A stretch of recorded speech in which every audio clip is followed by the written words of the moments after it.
Hello, everybody. It's MicheleMarieDalene. It's been a long time since I've been in the studio. We're having some minor cable problems.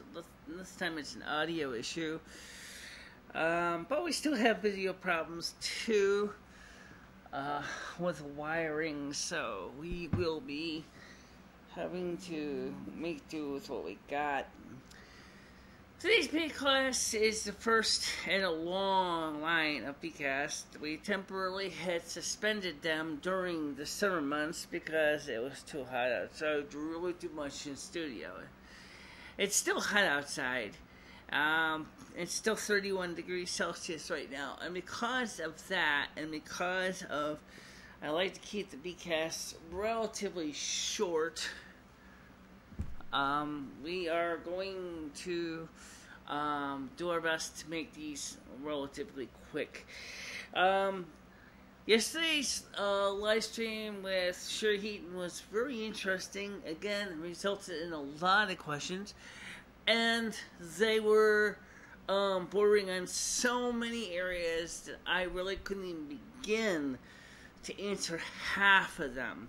However, I wanted to remind you that again tonight at 6 p.m. Eastern Time, that is every Sunday, not just this Sunday, every Sunday, 6 p.m. Eastern Time, we will be having our live stream with questions.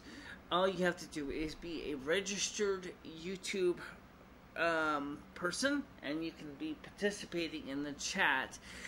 They will be in the studio here because we were having some problems with the T-Mobile broadband outside. I'm not sure exactly why it was, but at the time we taped that, I did that live stream, T-Mobile's towers must have been a little bit congested and was dropping packets and dropped whole video segments off the face of the earth. So, first of all, I apologize for that.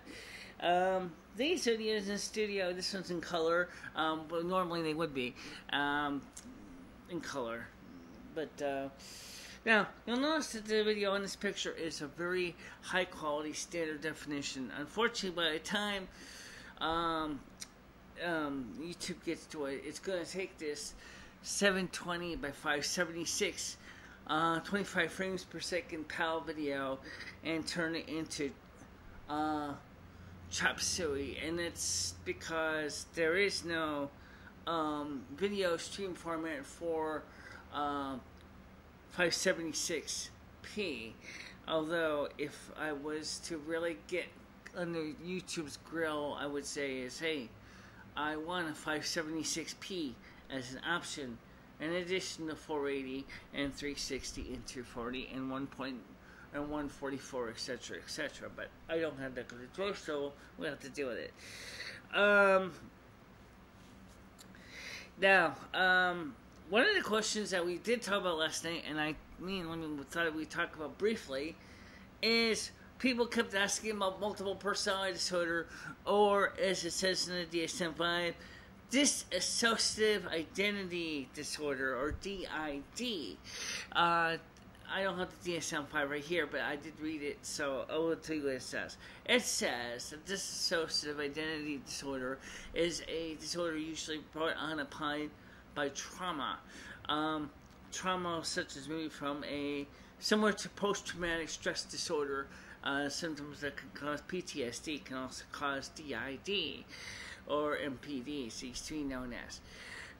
However, according to what the requirements of DSM-5 state for DID, it requires that the person have a loss of time, do not know what's going on, does not necessarily know or cannot quite identify what happened to their days when they have gaps in time.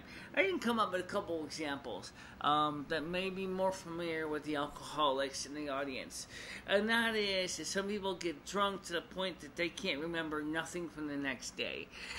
And when that happens, they have no recollections of the night before.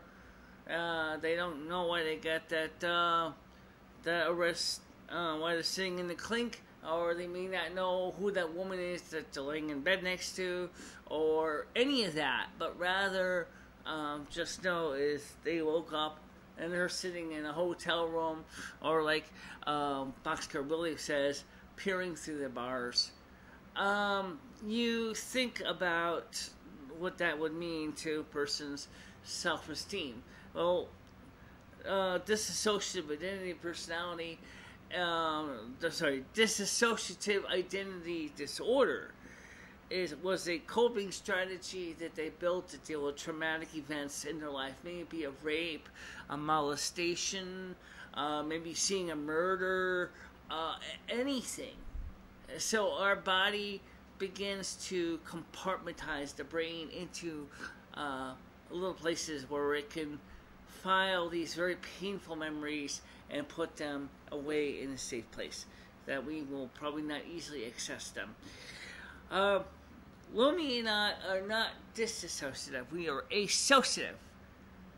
Identity, well, we were kind of making fun of the DSM-5 last night, but we came up with our own situation, which is kind of the opposite of the DID, and that is called the AIO, the Identity Associative Identity Order, because we do not lose lapse of time. We do not lose the ability to recognize what the other one's doing. We memorize everything that each other's doing.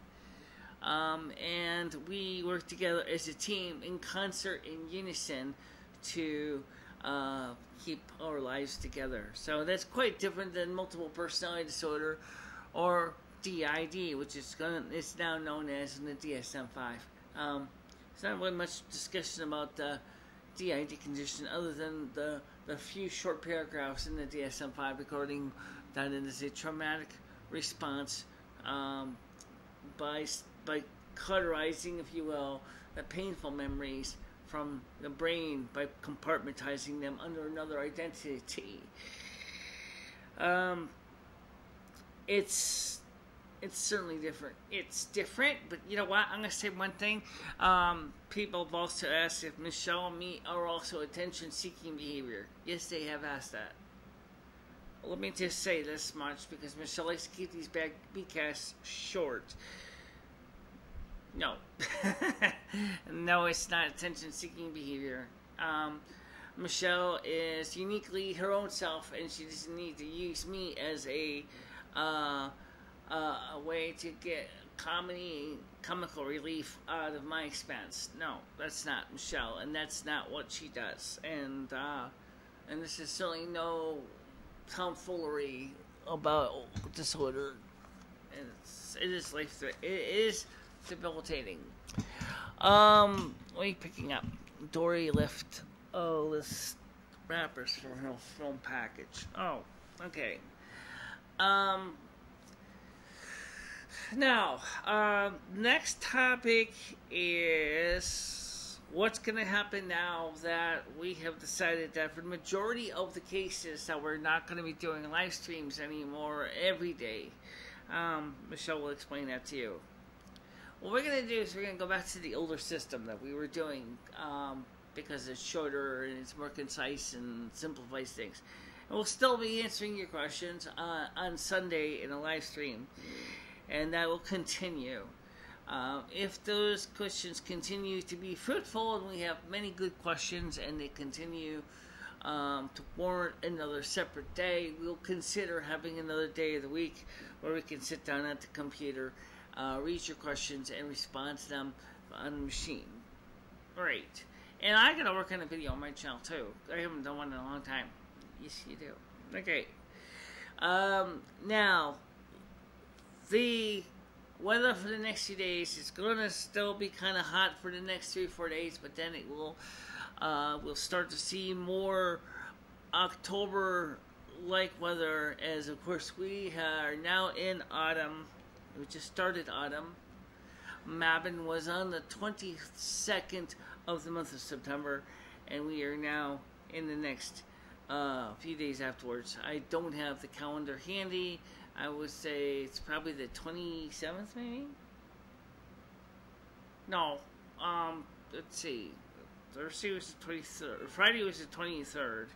Saturday was the 24th. Sunday is the 25th, I think. Oh, maybe watch on. I'll have to find out. We'll have to look it up. But for right now, here's the thing. So we're going to go back to the vlogging because they're quick and they're short. They don't take a lot of time. We're going to use the Bcasts for longer stuff like this topic that we just brought up.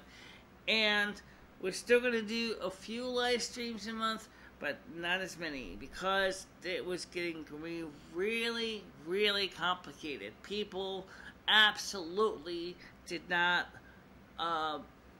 like it. I didn't like it because there was no time and date stamps at the beginning of the live stream. So, like, I couldn't go back and look live 09/24/2017 live with Lemmy and Michele because there was no dates. It could have been put dates in, but I didn't think of it. When you're working with the generic titles, sometimes it's easier not to put the dates in. Now, of course, Michele is going to be working on continuing to use the boilerplate type of file name or second part of the file name for the Bcast. Just there'll be a lot more direct up front. Right. Alright, guys. Listen, if you have any questions for me, I wanted to remind you this. I do have an email address. For those of you who did not know, it's LUMIFINISTRA@gmail.com. So that's LUMIFINISTRA@gmail.com. And of course, you know mine is BICHELA3@gmail.com. Right.